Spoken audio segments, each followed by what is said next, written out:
Oh yeah. It's my new desk, everyone. My new desk.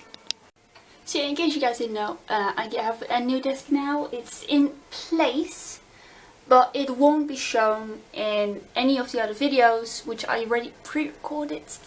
And yeah.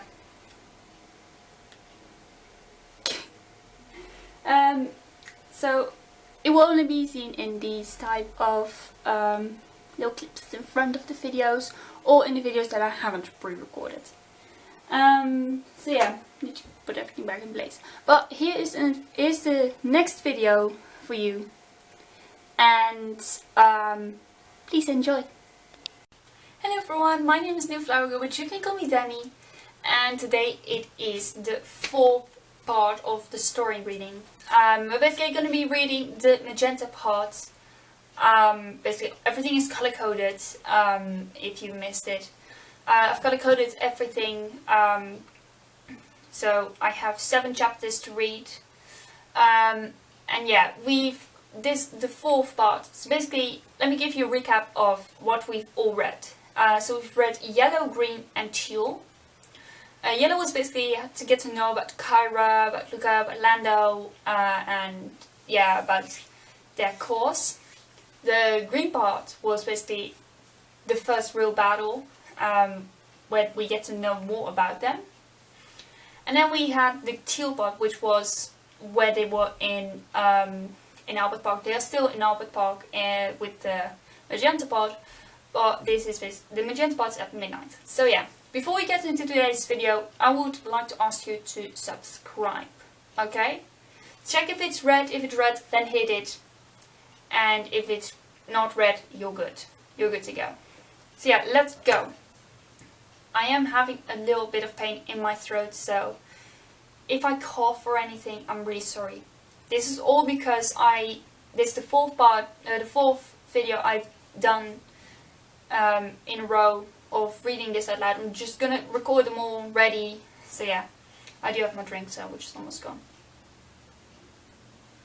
So yeah, let's go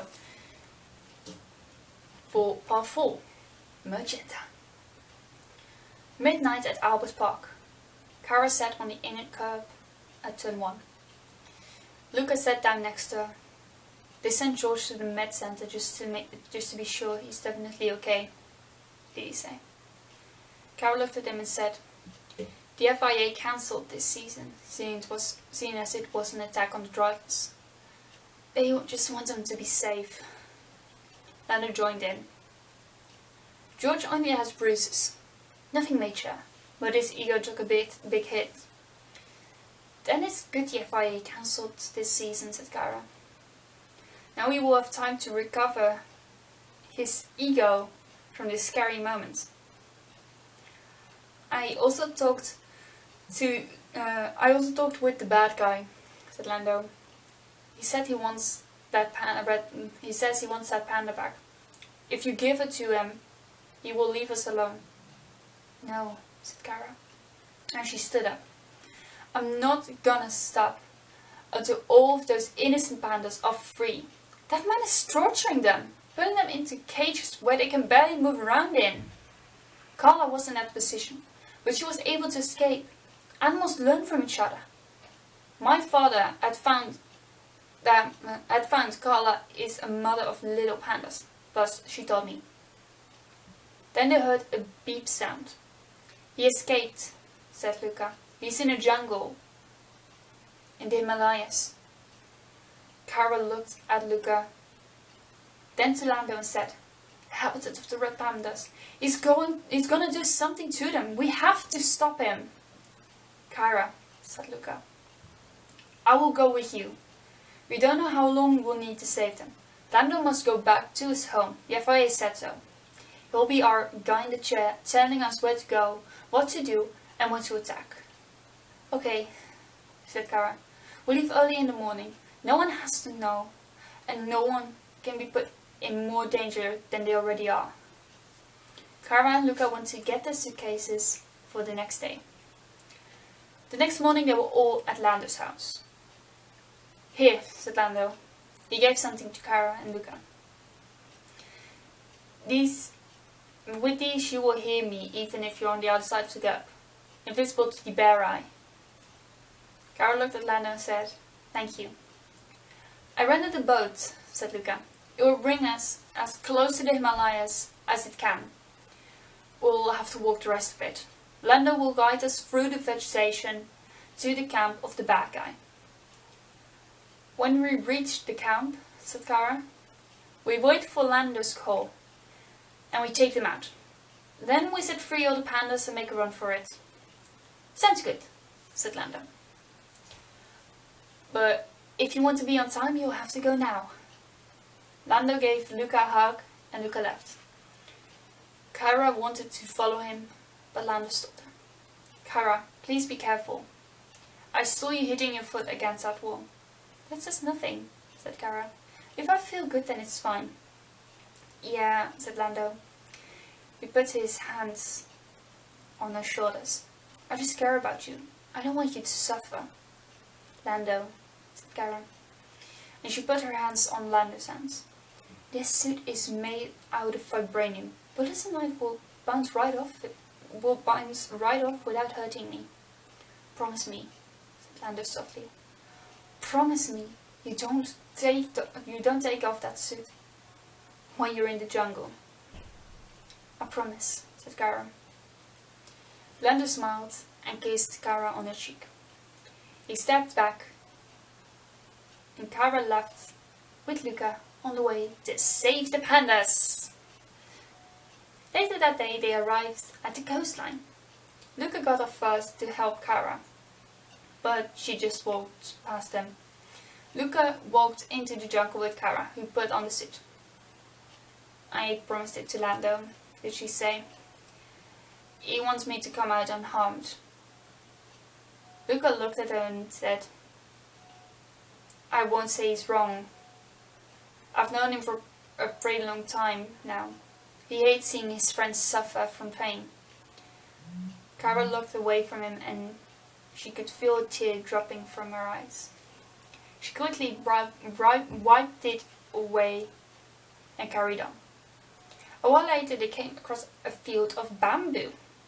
"We are getting close," said Kara. "Bamboo is part of the panda's diet, and looks like they were here yesterday or the day before. They cannot be far." They carried on walking and stopped at a cabin to rest. "I'll see what there is to eat here," said Luca. "We have to eat something." Kara looked at him and said, "Bamboo is edible, just as sprouts. It isn't the best you'll be eating, but it will do for now." "Okay," said Luca. And he went to look for some bamboo sprouts. 10 minutes later he came back with 2 bags full of bamboo sprouts. "This will be enough, I reckon," said Luca. "For the time we will spend here, this must be enough." "No," said Kara. "This isn't enough to give us enough energy for the next day. Bamboo gives a little energy per sprout, but there's a lot of bamboo around the place, so if we feel like snacking, we can just get some whenever we want." "We should rest up," said Luca. "It's getting late, and if we want to beat those guys, we will have to be well rested." Kara nodded and laid down. "You know," said Kara, "I'm still pretty shaken up from George Russell's shunt. Just the way how the car flew into the barriers. This again proves how protective the halo is." It's basically a throwback to Roman Grosjean's horror accident, where the halo has saved his life. Lucas sat down next to her and said, "You did everything you could. That man's intention was to hit your weak spot, and he found it." "Luca," said Kara, "what is your weak spot?" "My father, Simon," said Luca. "He's the one who raised me on his own. I never knew my mother. My father doesn't want to speak about it." Kara got into a sitting position and said, "But your father is safe, am I correct?" If so, you have nothing to worry about. My father isn't safe, said Luca. The government is after him. He was a criminal before he met my mum, and stopped being a criminal until she left him. He started illegal trading with furs of animals, later with furs of endangered animals. Did you ever find them in your house? Asked Kyra. Luca nodded and said, the fur of a red panda. Kyra looked at him and said, what did you do when you found it out? I can't tell you, said Luca. Kyra grabbed him by the collar of his shirt. She brought his face close to hers and said, what did you do? Luca couldn't resist but kissed Kyra. He put his forehead against Kyra's, and then he said, I brought it to the local zoo, as an artifact for the people who want to know more about the red pandas. I also told them how I found them. That I found a dead red panda and skinned his fur off. That I left the corpse to the predators of that area and brought the fur to them. Kyra sighed in relief and said, at least you have a golden heart. Many people would just keep it for themselves. She kissed Luca, and while kissing, they laid back down. So this is basically a short part of the story. So yeah, I know this one is quite short, but yeah, I do hope you guys are enjoying this video.